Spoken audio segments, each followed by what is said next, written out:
বন্ধুরা, শিব পুরাণে স্পষ্ট করে উল্লেখ করা আছে যে এই পবিত্র শ্রাবণ মাসের সংক্রান্তির দিন এই খাবারটি খেলে শরীরে কোনো রোগ হয় না, তথা যে সকল মানুষেরা রোগগ্রস্ত হয়ে আছে বা নিত্যদিন রোগ ব্যাধির মধ্যে ভুগতে থাকেন, তারাও সমস্ত রোগ থেকে সুনিশ্চিতভাবে রেহাই পাবে। জীবনে সুখ শান্তি সমৃদ্ধি থাকবে। এক কথায় বলতে গেলে আপনারা সারা জীবন রাজার হালে থাকেন। বন্ধুরা, আমরা প্রত্যেকেই সুস্থভাবে নিরোগ থেকে দীর্ঘদিন বেঁচে থাকতে চাই, কিন্তু বর্তমান এই যুগে কতজনই বা আমরা সুস্থ সবল হয়ে আনন্দের সহিত জীবনযাপন করতে পারি। যাই হোক বন্ধুরা, আমরা একথা প্রত্যেকেই জানি যে মানুষের সুস্থ থাকার পেছনে সব থেকে বেশি যেটি গুরুত্বপূর্ণ ভূমিকা গ্রহণ করে তা হলো আহার বা ভোজন, অর্থাৎ আমাদের খাদ্য। বন্ধুরা, এই শ্রাবণ মাসের শেষ দিন অর্থাৎ শ্রাবণ সংক্রান্তির দিন আমাদের কাছে একটি অন্যতম গুরুত্বপূর্ণ দিন। আর এই দিন শাস্ত্র অনুসারে বিভিন্ন উপায় বা ক্রিয়া পালনের কথা বলা হয়েছে, যার মধ্যে এই খাবার গ্রহণটিও আপনাদেরকে করতে হবে। তাই আজ আমি আমার এই ভিডিওটির মাধ্যমে আপনাদেরকে জানিয়ে দেব পবিত্র শ্রাবণ মাসের সংক্রান্তির দিন পালনীয় বিধি সম্পর্কে, এবং এই দিনটি কেন আমাদের কাছে এতটা গুরুত্বপূর্ণ দিন, এবং এই দিনে শাস্ত্রে কোন খাবার খাওয়ার কথা বলা হয়েছে এবং কিভাবে এই দিনটি পালন করবেন, এই সমস্ত কিছু সম্পর্কে স্টেপ বাই স্টেপ সুন্দরভাবে আপনাদেরকে জানিয়ে দেব। তাই এই প্রসঙ্গে বিস্তারিত জানার আগে আপনাদের বলে রাখি, আপনি যদি আমাদের এই চ্যানেলে নতুন হয়ে থাকেন তাহলে চ্যানেলটি অবশ্যই সাবস্ক্রাইব করুন এবং পাশে থাকা নোটিফিকেশন বেল আইকনটি ক্লিক করুন, কারণ আমি বিভিন্ন প্রকার তন্ত্র মন্ত্র বশীকরণ, টোটকা, বাস্তু টিপস, জ্যোতিষশাস্ত্র, পুজো আরাধনা এবং ব্ল্যাক ম্যাজিক করা নিয়ে নিত্য নতুন ভিডিও আপলোড করে থাকি, যা প্রয়োগ করার মাধ্যমে আপনার জীবনে থাকা সকল প্রকার সমস্যার সমাধান হয়ে যাবে। চলুন এইবার মূল আলোচনায় প্রবেশ করা যাক। তবে মূল আলোচনায় প্রবেশ করার আগে আপনারা যদি দেবাদিদেব মহাদেব ও গৌরী মাতার আশীর্বাদ ও কৃপা লাভ করতে চান তাহলে ওম হর গৌরী নমঃ লিখে কমেন্ট অবশ্যই করবেন। তাহলে দেখবেন সুনিশ্চিতভাবে দেবাদিদেব মহাদেব ও মাতা পার্বতীর আশীর্বাদ ও কৃপা আপনাদের সঙ্গে সাথে থাকবে। যাই হোক বন্ধুরা, শাস্ত্র অনুসারে এই পবিত্র শ্রাবণ মাসের সংক্রান্তির দিন কিছু কিছু বিষয় মেনে চলার কথা বলা হয়। প্রথমত বন্ধুরা, এই শ্রাবণ মাসের সংক্রান্তির দিন আমিষ খাবার খেতে নিষেধ করা হয়। বন্ধুরা, এই দিনে নিরামিষ সাত্ত্বিক খাবার গ্রহণ করার কথা বলা হয়। আর এ বিষয়ে শাস্ত্রে পরিষ্কার করে বলা হয়েছে, শরীর ও মনকে সুস্থ রাখার জন্য যে কোনো মাসের অষ্টমী, চতুর্দশী, পূর্ণিমা, অমাবস্যা এবং সংক্রান্তিতে মাছ মাংস খাওয়া নিষিদ্ধ। তাই বন্ধুরা, এই দিন অতি অবশ্যই নিরামিষ আহার গ্রহণ করুন। পবিত্র শ্রাবণ মাসের সংক্রান্তির দিন কোনো প্রকার অলসতা অতি অবশ্যই ত্যাগ করুন। তাই সকাল সকাল ঘুম থেকে উঠেই স্নান করে শুদ্ধ বস্ত্র পরিধান করে ঈশ্বর বা ভগবানের উদ্দেশ্যে প্রণাম জ্ঞাপন করুন। আর যদি আপনাদের পক্ষে সম্ভব হয় তাহলে গঙ্গা স্নান অথবা পুকুর বা নদীতে গিয়ে স্নান করুন। আর যদি সেটা আপনাদের পক্ষে সম্ভব না হয় তাহলে স্নানের জলে সামান্য গঙ্গা জল মিশিয়ে সেই জল দিয়ে স্নান করার চেষ্টা করুন। বন্ধুরা, শাস্ত্রে বলা হয়েছে পবিত্র শ্রাবণ মাসের সংক্রান্তির দিন স্নান এবং দান অত্যন্ত একটি পুণ্যের কাজ। তাই এই চৈত্র সংক্রান্তিতে পারলে গরিব দুঃখী অসহায় দুস্থ মানুষদের কিছু না কিছু আপনার সাধ্য ও সামর্থ্য অনুযায়ী দান করুন। বন্ধুরা, দান বলতে শুধুমাত্র টাকা পয়সা দান বোঝায় না। আপনার সাধ্য সামর্থ্য অনুযায়ী আপনি চাল, ডাল অথবা পোশাক এই সবগুলিও দান করতে পারেন। বন্ধুরা, এই পবিত্র শ্রাবণ মাসের সংক্রান্তির দিন কেউ যদি বাড়িতে আসে তাহলে তাকে কখনোই খালি হাতে বা খালি মুখে ফিরিয়ে দিতে নেই। আমাদের সনাতন ধর্মে শুধু মানুষ নয়, সেই সঙ্গে কোনো নিরীহ অবলা প্রাণী বা পশু পাখিদের খাওয়ানোর কথা বলা হয়েছে। তাই বন্ধুরা, এই দিন পাখিদের দানা শস্য খেতে দিন। গরু, কুকুর ইত্যাদি অবলা প্রাণীদের কিছু না কিছু খাবার দান করুন। দেখবেন নিঃস্বার্থভাবে করা আপনার এই দান পরম দান হিসাবে গণ্য করা হবে। বন্ধুরা, পবিত্র শ্রাবণ মাসের সংক্রান্তির দিন যেহেতু বছরের শেষ দিন, তাই এই দিন সদা সর্বদাই মাথা ঠান্ডা রাখা উচিত। ঠিক তারই পাশাপাশি যতটা সম্ভব কম কথা বলা উচিত। তাই মাথা ঠান্ডা রেখে সমস্ত পুজো পার্বণের সমস্ত নিয়ম আচার পালন করা উচিত। বন্ধুরা, এই দিনে যদি আপনি কোনো বিষয়ে ক্রোধ প্রকাশ করেন বা কারোর সঙ্গে যদি ঝগড়া বা বচসা হয়, তাহলে আপনার মনে একটি কষ্ট সদা সর্বদাই থেকে যাবে এবং এই অশান্তি আপনি পরবর্তী বছরেও আপনি বয়ে নিয়ে বেড়াবেন। তাই যতটা সম্ভব আপনারা এই দিন কখনোই মাথা গরম করবেন না। তাই এই দিনে মাথা ঠান্ডা রেখে সমগ্র দিনটি পুজো আরাধনার মাধ্যমে কাটানোর চেষ্টা করুন। বন্ধুরা, যেহেতু এই দিনটি চড়ক পূজা অর্থাৎ শিব ও শক্তি মহামিলনের দিন, তাই চেষ্টা করুন এই দিনে শিব ও শক্তির আরাধনা করতে। যদি আপনি এই দিন সামান্য কিছু নিবেদন করে পুজো আরাধনা করেন, তাহলে দেখবেন সারা বছরে করা সমস্ত কাজের ক্ষমা প্রার্থনা যেমন হবে, ঠিক তেমনই ভগবানের আরাধনা করার ফলে নতুন বছরের আগমনটিও আপনার খুব সুন্দরভাবে হবে। বন্ধুরা, আপনারা হয়তো দেখে থাকবেন পবিত্র শ্রাবণ মাসের সংক্রান্তির দিন, বন্ধুরা যদি এই দিন ভগবানের নাম জপ করে কাটাতে পারেন, তাহলে দেখবেন নতুন বছরটি আপনার খুব সুন্দরভাবে অতিবাহিত হবে। হ্যাঁ বন্ধুরা, আমরা প্রত্যেকেই জানি যে ঈশ্বর বা ভগবানের আশীর্বাদ যার ওপরে থাকে তার কখনো দুঃখ কষ্ট আসে না। একই সঙ্গে বন্ধুরা, আপনারা এই দিন কোনো বয়োজ্যেষ্ঠ ব্যক্তিকে অপমান বা খারাপ ব্যবহার করবেন না। সেই সঙ্গে এই দিন অবশ্যই কোনো না কোনো তেতো খাবার গ্রহণ করুন। দেখবেন সারা বছর আপনারা সুস্থ ও নিরোগ থাকবেন এবং সর্বোপরি এই দিনে নতুন বছর 1430 সাল পয়লা বৈশাখে স্বাগত জানানোর জন্য প্রস্তুত থাকুন। বন্ধুরা, আমাদের হিন্দু শাস্ত্রে বারবার করে উল্লেখ করা হয়েছে পবিত্র শ্রাবণ মাসের সংক্রান্তির দিন খিদেতে মরে গেলেও এই জিনিসটি খাবেন না। আপনার বাড়িতে থাকা তুলসী গাছের নিচে পুঁতে দিন সামান্য এই একটি জিনিস, তাহলেই নতুন বছরে আপনার জীবনে অর্থের জোয়ার আসবে। হ্যাঁ বন্ধুরা, আপনারা একেবারে ঠিকই শুনেছেন। আপনি যদি এই চৈত্র মাসের বিদায় বেলায় অর্থাৎ চৈত্র মাসের সংক্রান্তির দিন সামান্য এই ছোট্ট কাজটি কাল করতে পারেন, তাহলে দেখবেন আপনার জীবনে থাকা সকল প্রকার আর্থিক কষ্ট, আর্থিক সমস্যা চিরদিনের মতো বিদায় নেবে।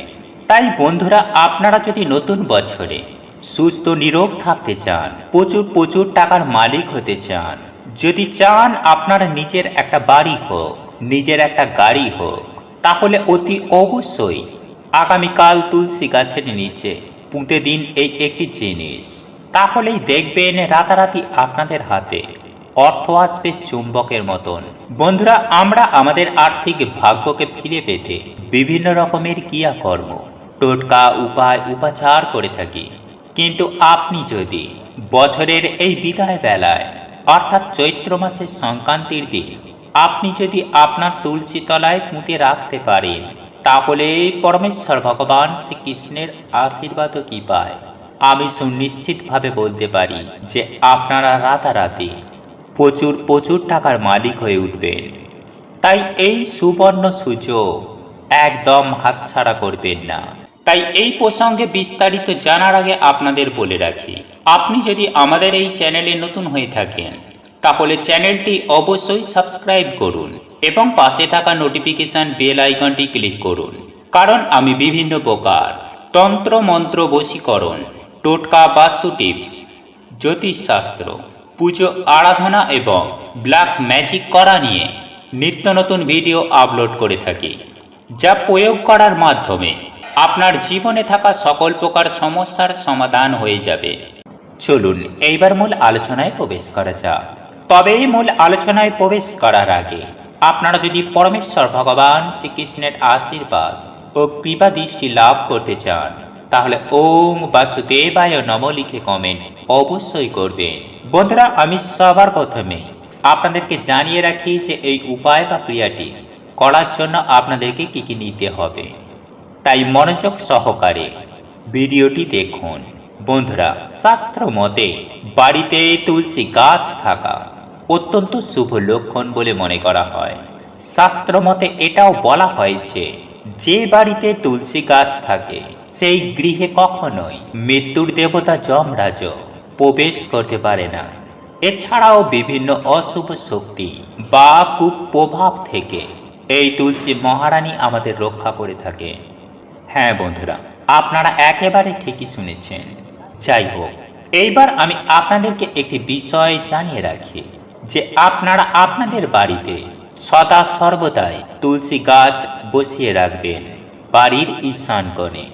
বন্ধুরা, বাড়ির ঈশান কোণ বলতে বোঝায় বাড়ির উত্তর পূর্ব কোণকে। তাই ভুলেও বাড়ির পশ্চিম দিকে ভুলেও এই তুলসী গাছ বসাবেন না। বন্ধুরা, এর জন্য জীবনে চরম ভয়ঙ্কর বিপদ নেমে আসতে পারে, সংসারে অমঙ্গল দেখা দেবে, সেই সঙ্গে আর্থিক সংকট নেমে আসবে। তাই ভুল করেও বাড়ির পশ্চিম দিকে তুলসী গাছ বসাবেন না। সংসারের আয় উন্নতি, সুখ শান্তি সমৃদ্ধির জন্য এই তুলসী গাছ সদা সর্বদাই বাড়ির ঈশান কোণে বসাবেন। বন্ধুরা, শাস্ত্র মতে আমরা কম বেশি অনেকেই জানি যে এই তুলসী গাছে ৩৩ কোটি দেবদেবীর বসবাস। আর এই চৈত্র সংক্রান্তির মতো পবিত্রতম দিনে আপনি যদি তুলসী গাছের সামান্য এই ছোট্ট একটি কাজ করতে পারে, তাহলে দেখবেন ৩৩ কোটি দেবদেবী আপনার ওপর অত্যন্ত সন্তুষ্ট হবেন এবং আপনাকে দুহাত ভরে আশীর্বাদ করবেন। সেই সঙ্গে আপনার গৃহে ওনাদের বসবাস হবে, যার ফলে আপনার গৃহে পজিটিভ শক্তি বৃদ্ধি পাবে।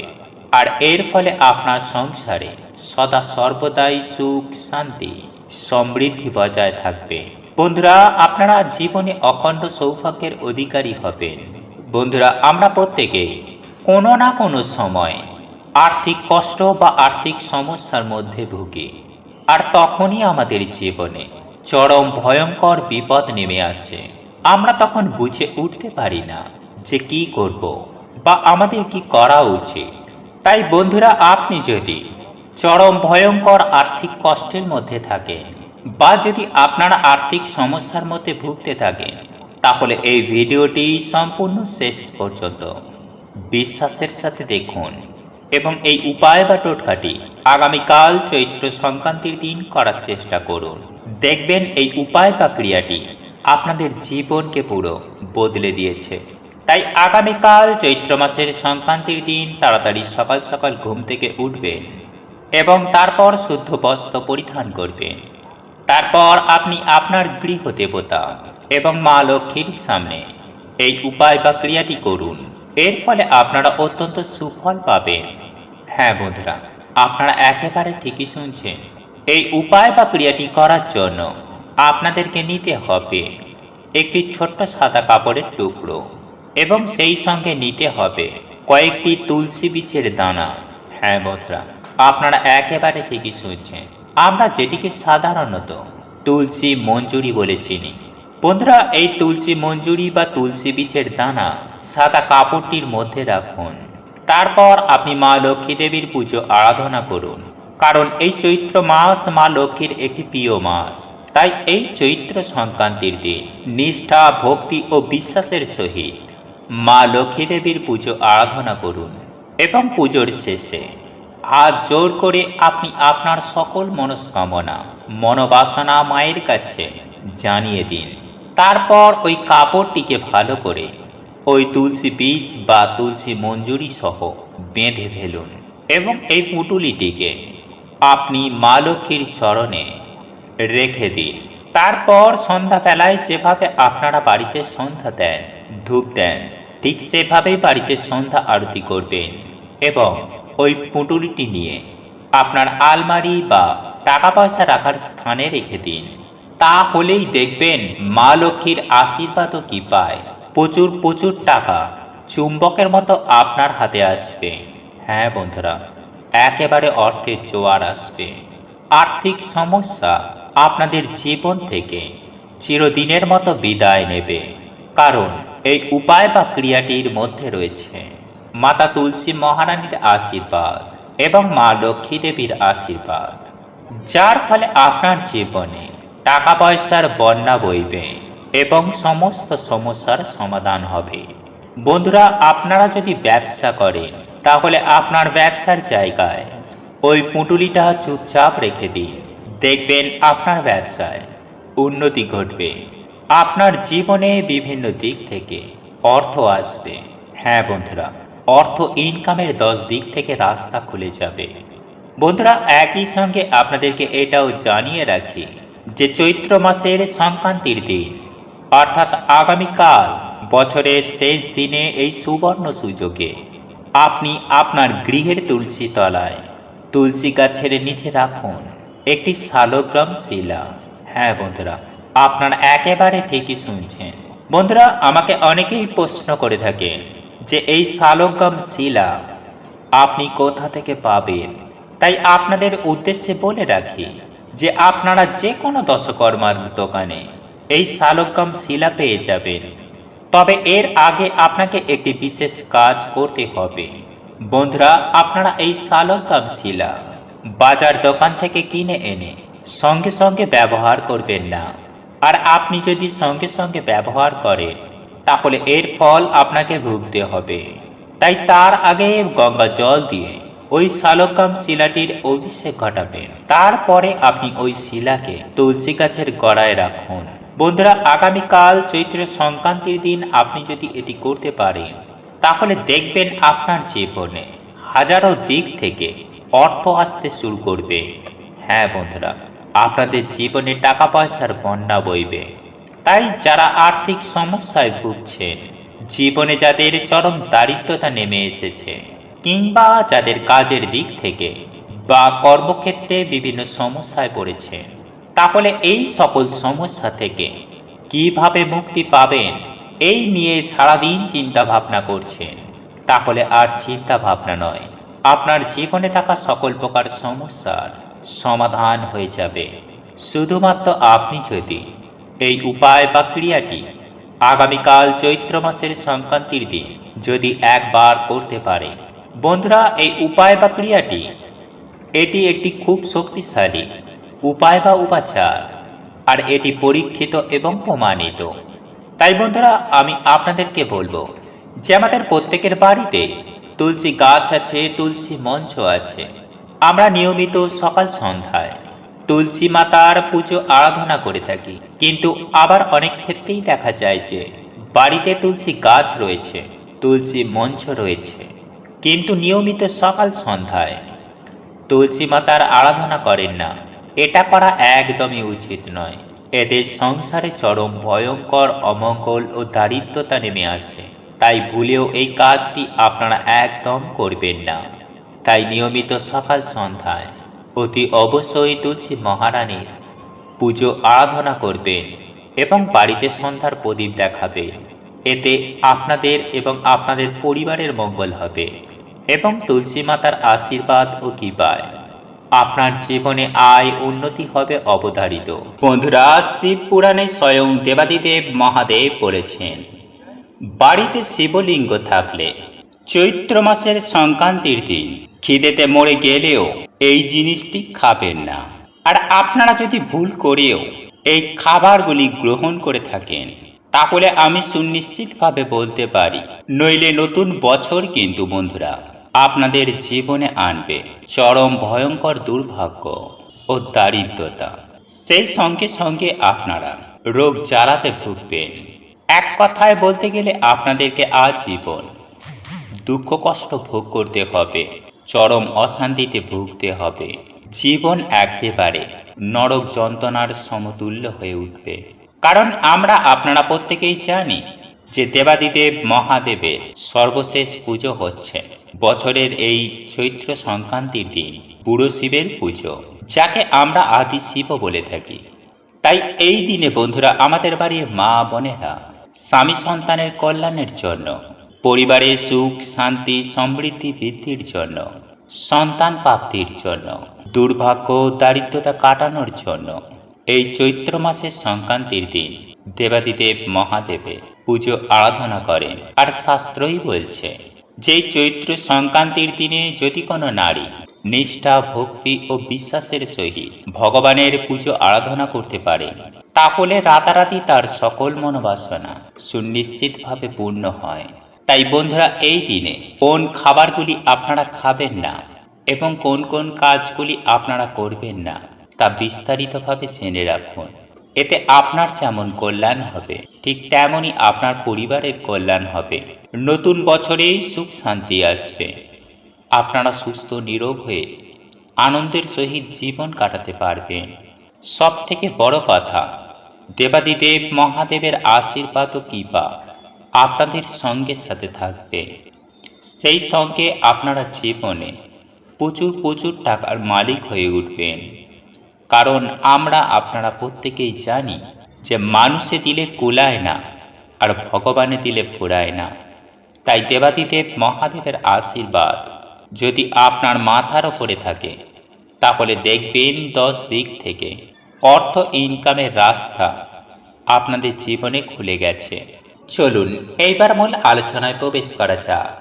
তবে মূল আলোচনায় প্রবেশ করার আগে আপনারা যদি চান দেবাদিদেব মহাদেবের আশীর্বাদের হাত আপনাদের মাথার ওপরে থাকুক, তাহলে ওম নমঃ শিবায়, হর হর মহাদেব লিখে কমেন্ট অবশ্যই করবেন। দেখবেন দেবাদিদেব মহাদেবের আশীর্বাদ ও কৃপা দৃষ্টি আপনাদের সঙ্গে সাথে থাকবে। বন্ধুরা, আমরা প্রত্যেকেই জানি বাড়িতে সুখ এবং সমৃদ্ধি অটুট রাখার জন্য বাড়িতে আমরা শিবলিঙ্গ স্থাপন করে থাকি। আর যদি আপনার বাড়িতে এখনো পর্যন্ত শিবলিঙ্গ না থেকে থাকে, তাহলে অতি অবশ্যই বাড়ির বাস্তু দোষ দূর করার জন্য এবং সুখ শান্তি সমৃদ্ধি অটুট রাখার জন্য আপনারা শিবলিঙ্গের প্রতিষ্ঠা করুন। আর আপনার বাড়িতে যদি শিবলিঙ্গের প্রতিষ্ঠা করা থাকে, তাহলে আগামীকাল আপনাকে কিছু নিয়ম কানুন রীতিনীতি মেনে চলা অবশ্যই দরকার। এর ফলে আপনার জীবনে সুখ শান্তি এবং সমৃদ্ধি ক্রমশ বৃদ্ধি পাবে এবং সাথে থাকবে স্বয়ং দেবাদিদেব মহাদেবের আশীর্বাদ ও অশেষ কৃপা দৃষ্টি। বন্ধুরা, এ কারণেই আগামীকাল এই কয়েকটি জিনিস যেমন খাবেন না, ঠিক তেমনই আপনার সংসারেও প্রবেশ করাবেন না। এর ফলে আপনার সংসারের প্রত্যেকটি সদস্যের অমঙ্গল যেমন হতে পারে, ঠিক তেমনই আপনার সংসারে দেখা দিতে পারে অন্নবস্ত্র এবং অর্থের অভাব। তাই সুপ্রিয় দর্শক বন্ধুরা, নিজের সংসারের আয় উন্নতি করতে আগামীকাল যে জিনিসগুলি খাবেন না, তার মধ্যে প্রথমত হল দুধ।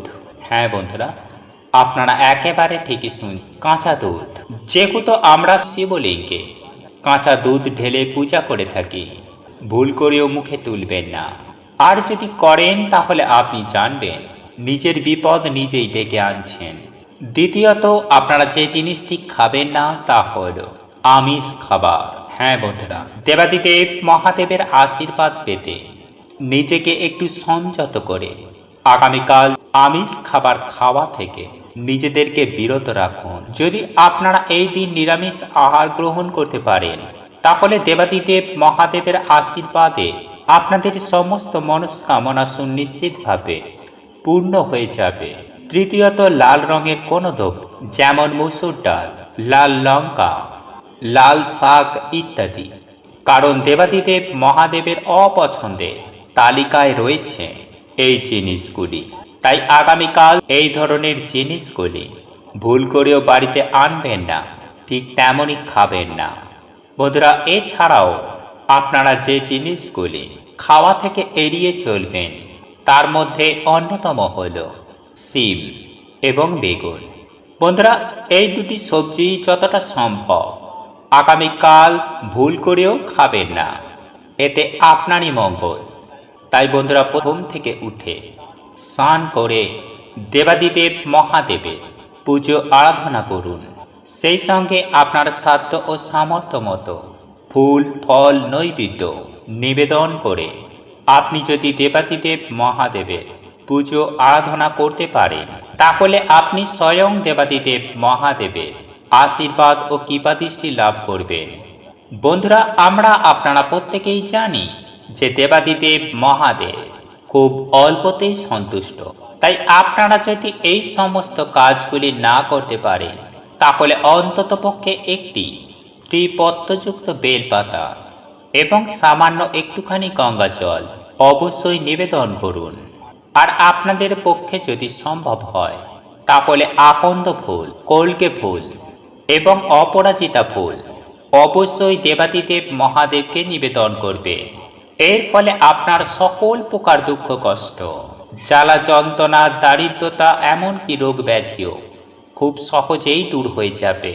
এবং দেবাদিদেব মহাদেবের পুজো আরাধনা করার সময় যে মন্ত্রটি পাঠ করবেন সেটি হল ওম নমঃ শিবায়, ওম নমঃ শিবায়, ওম নমঃ শিবায়।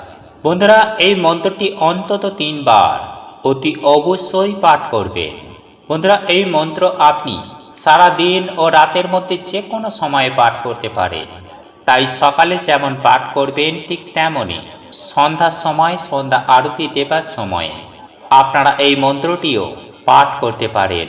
বন্ধুরা, আগামীকাল এইভাবে পুজো আরাধনা করার সাথে সাথে আজকে আমার এই ভিডিওটিতে বলা এই খাবারগুলি খাওয়া থেকে একেবারেই বিরত থাকুন। হ্যাঁ বন্ধুরা, আপনারা একেবারে ঠিকই শুনছেন। তাই নিজে যেমন এই খাবারগুলি খাবেন না, ঠিক তেমনই পরিবারের প্রত্যেকটি সদস্য যেন এই খাবারগুলি খাওয়া থেকে সম্পূর্ণরূপে বিরত থাকে, সেই দিকেও অতি অবশ্যই লক্ষ্য রাখবেন। বন্ধুরা, আগামীকাল যদি এই নিয়মগুলি মেনে চলতে পারেন তাহলে দেবাদিদেব মহাদেবের আশীর্বাদ পাওয়া থেকে আপনাদেরকে কেউ আটকাতে পারবে না। সেই সঙ্গে দেবাদিদেব মহাদেবের আশীর্বাদে নতুন বছরে আপনাদের জীবনে সুখ, শান্তি, সমৃদ্ধি থাকবে এবং একই সঙ্গে আপনার গৃহদেবতাও অত্যন্ত সন্তুষ্ট হবে, যার ফলে পরিবারে সুখ শান্তি থাকবে, আয় উন্নতি হবে, আপনার জীবনে আর কোনো আর্থিক কষ্ট থাকবে না। ঠিক তেমনই দেবাদিদেব মহাদেবের আশীর্বাদও কি পায়, আপনার জীবনে এতটাই উন্নতি হবে যে আপনাকে আর কখনোই পেছন ফিরে তাকাতে হবে না।